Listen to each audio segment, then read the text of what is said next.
I'm Nisha Jamvwal and I'm delighted to be here today in this beautiful and quaint town at the University of Siddaganga. I felt very welcomed and very warm here, and I'm also very excited to share my journey with you. A lot of people start by asking me, why do I have a capital V in my name? So a capital V in the middle of a name is not very normal, isn't it? The V stands for victory. I added the V. I added the V because I wanted to empower myself. I wanted to give impetus to my journey, which I was finding very challenging.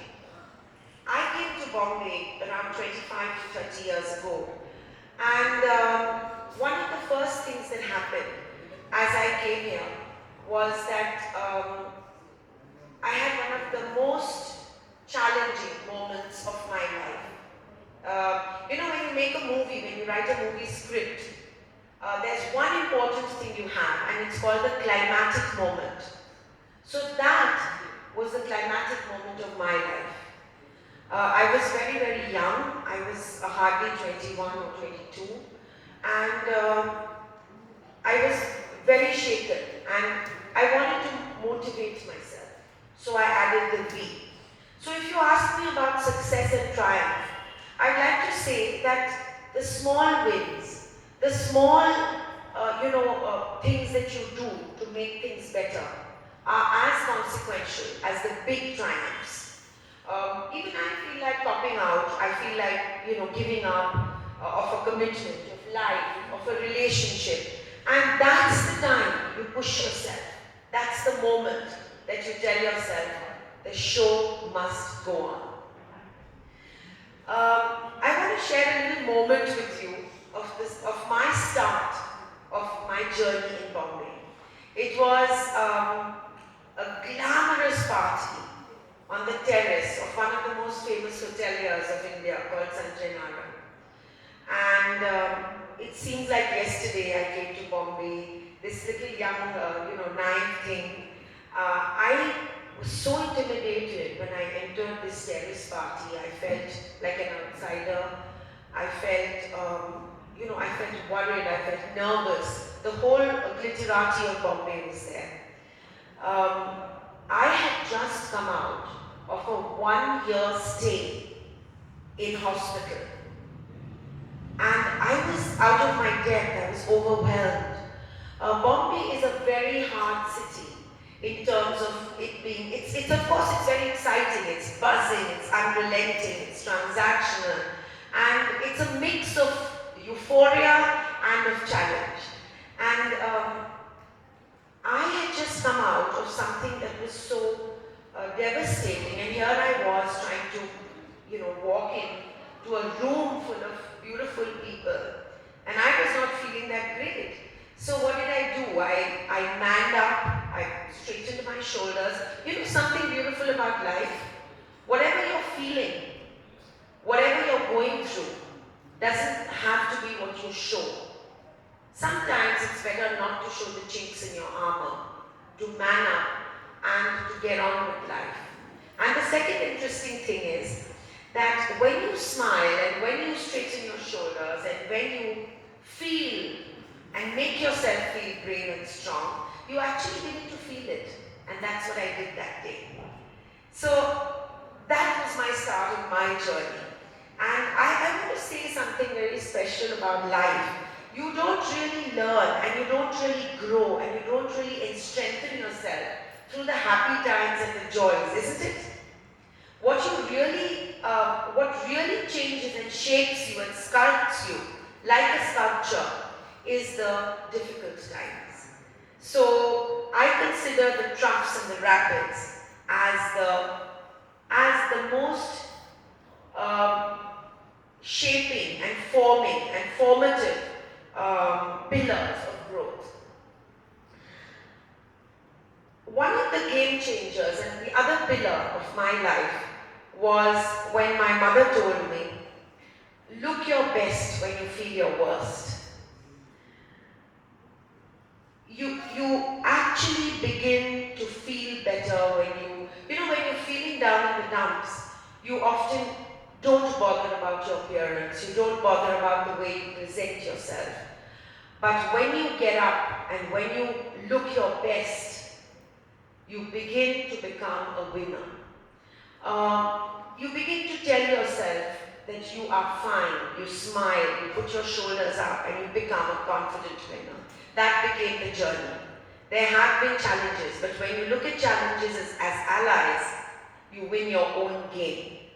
And remember one thing, we make a plan and we have everything all charted out, but life has its own plans. Now, for instance, you all are aware that this talk was supposed to be last week, right? I had everything planned to come here, and I have a huge show happening in Bombay this week. And I am finding it really a razor's edge to manage my show and to manage this talk and to travel here. But life has its own plans, and we have to be able to metamorphose, to grow, and to change with life. So you come to life planning that, hey, I'm going to do this and I'm going to do that, and then suddenly something happens and you have to change track. One of the pillars of my life which gave me the strength and the power to be who I am, to shape my life the way I wanted to, was finding the right partner. And a lot of us feel that it's not a very important thing. But I tell you, when you have the right partner, whether it's in business or in romance, you have a buoyancy, you have a buffer in the world, and you give a certain, a devotion to somebody who's special to you, and life becomes easier.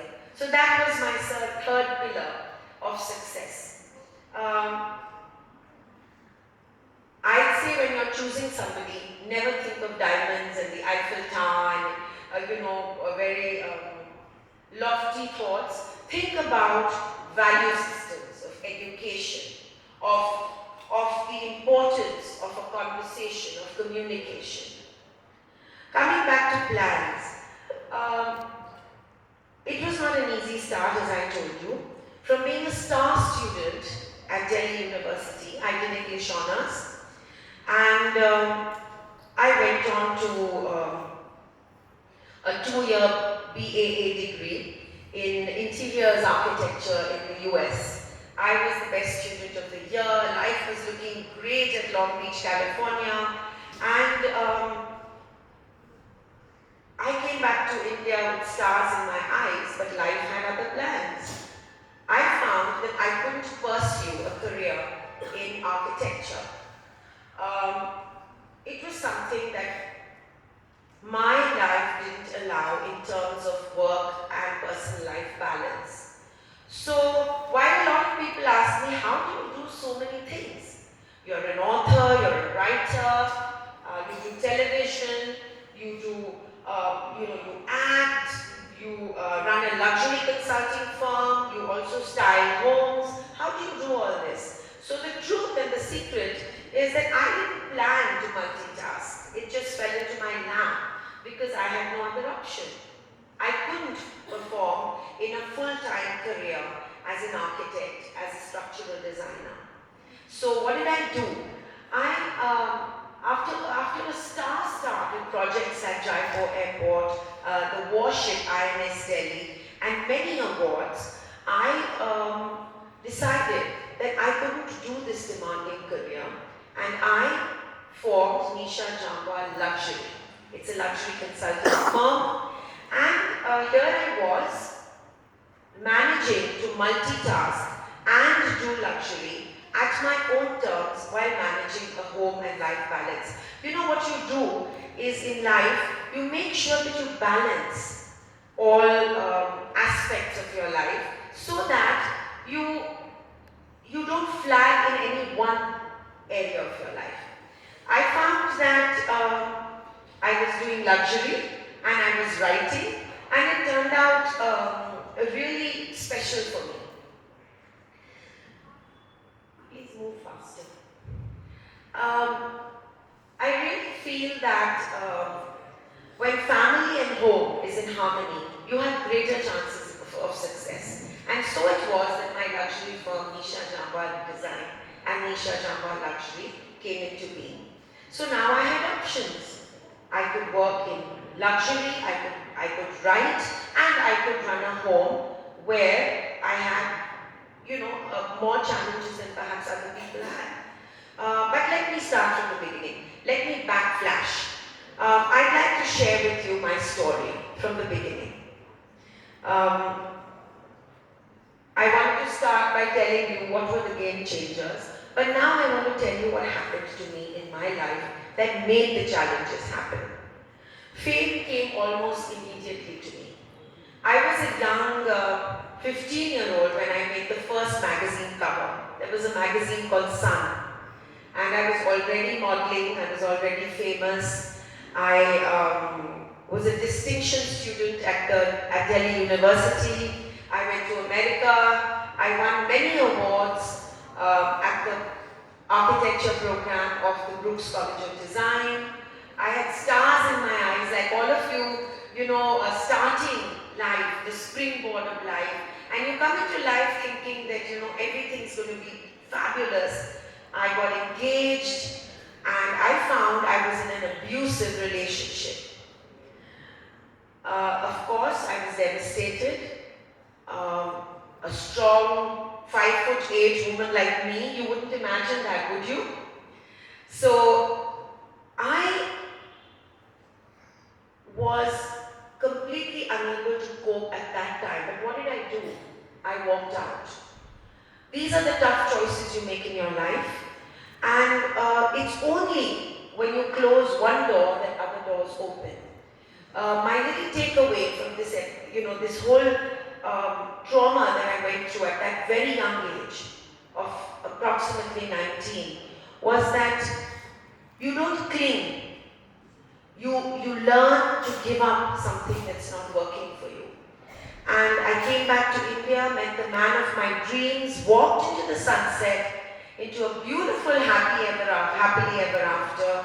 I met a real life prince, and it was going to be a fairy tale romance, a fairy tale marriage. But no, life unfortunately is not about Cinderella's happily ever after, because you never see what happens after the fairy tale ends, isn't it?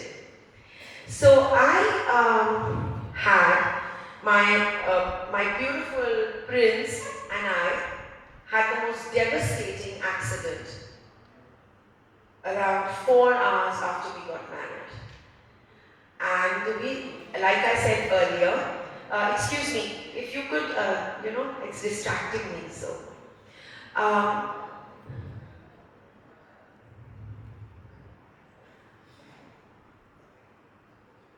The most devastating accident happened after that moment, and we landed up for 1 year in a hospital in Bombay. Now you can imagine a person who'd had a fairy tale life, a life of great education. This was an absolute bolt out of the blue. And when I came out of hospital, I was absolutely, shaken. My foundation was shaken, and I was crying one day in the corridor because I didn't want anyone to see me. And my maternal uncle asked me, "Why are you crying?" And I said, "That's rather an insensitive question. I mean, you know what I'm going through." And he said, "Whoever told you that happiness is your entitlement? You work for it. Life is full of challenges. You go out there and you make sure that you earn your happiness." And that was one of the other game changers for me. I realized that day that maybe it's not an entitlement. You're not meant to be happy. You make your happiness. And there are these few things that happen to you. These things that somebody says to you that actually change the way you think. And this actually did change the way I thought about happiness and about achievement. I set about understanding that life is not about fun and games. And I have realized that time waits for no one. You go out there, you get your piece of the pie, and you make your own success. I came out of hospital, I studied special effects on the computer, which was, pretty new at that time. And I was called to be the set designer for one of Shah Rukh Khan's first films called Raju Bandra Gentleman, Yes Boss, and a few films. And I was so excited, and I was this little assistant set designer. And one day the head set designer says to me, come on, we need to discuss this. And you come to the family room of so-and-so restaurant. And I had begun to feel uncomfortable with his attention. And I was very self-righteous about it, so I, started keeping a little distance, and he got angry and he started sidelining me. At which point I went to the director of the film, Mr. Aziz Mirza, and I said to him that, this guy, I think he's hitting on me. And he was very salacious, he was very kind to me, but he said, I think you need to find another profession. So guess what I learned that day? No one is indispensable. You create your own value, you create a brand, you make yourself useful in an organization. Otherwise, what is a little assistant set designer? The main guy is the important guy, isn't it? And I was ousted from that profession. And I set about, and that was what I'd already told you, I set about forming Nisha Jamvwal Design, Nisha Jamvwal Luxury, and I almost immediately became a writer because I realized one of the most important things in my life. Life is about creating value, about creating a position for yourself, about being invaluable. You don't start by thinking, hey, I'm so important. You make things happen for yourself. And I remember, I'll share an interesting story. I had come back to India and I had designed my own home. So one of the newspapers was very excited to hear about my home. People started talking about it. It was one of the first open kitchens that I had done in Bombay. It's called the California Kitchen. And the editors came to interview me, and when I spoke about my project, they said, you speak so well, why don't you write it? And that was the start of my career as a writer. So I had been writing through school and college, but this was the first time I got a center spread in one of the most glamorous papers of India, the most well-read spreadsheets called the Midday newspaper, which I'm sure a lot of you have heard of. And I started interviewing people like all the famous celebrities, artists, Dr. Karan Singh, Lakshman Shrestha, and shortly after that, Mr. Shekhar Gupta, the editor of Indian Express, was chatting with me, and he said, why don't you do an art beat column for Indian Express? And I started writing for Indian Express, and my editor, my features editor said, I said to my features editor, I think you should be putting a big picture of me in my column. And she said, earn it. So I worked double hard, and within a few months, I had a big picture in Indian Express. I had 2 columns, and I started writing more. I started writing about art, I started writing about design. I was already working in my luxury firm. And I started multitasking purely by default and by managing to, create chutzpah in every profession that I was doing. When you think that life is so dark and so bleak, that's when magic happens. So never give in, never give up. Always look to the stars, always look to your morning star, and move on. It's been a pleasure speaking to you. Thank you.